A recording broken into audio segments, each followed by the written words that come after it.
And I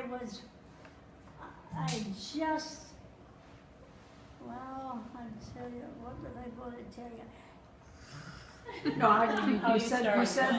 you said that you were invited to fly Yes, with a well, flying before club. that, they would bring me places where I'd go crazy places and I'd do crazy things. And so they said, well, you like to do different things, so how would you like to fly an airplane?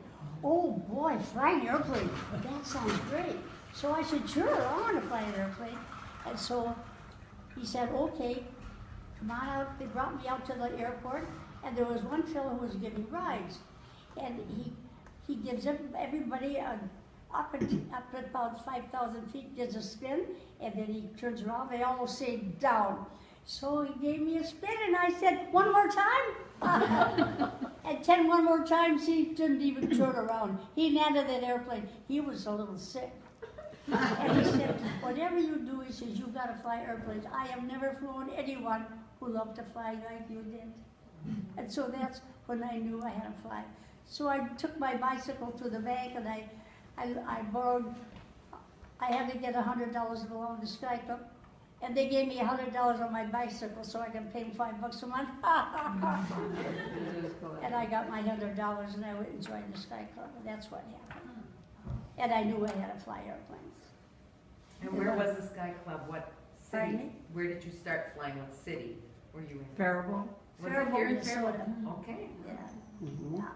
And so then I heard about the women pilots that are going to fly military aircraft. Oh boy, that's what I wanted to do.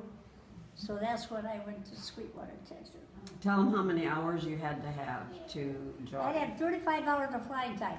35. And so I had 35 hours of flying time. I headed to Texas. I didn't have a private or nothing. Anyway, and you know, I never did get private license. The first thing I got was a commercial rating. When I graduated from Sweetwater, I got a commercial rating. And that's what happened. And I don't regret anything I've ever done in flying. I would have loved to have done more if I could have. But as long as they didn't want me. Well, I know another story.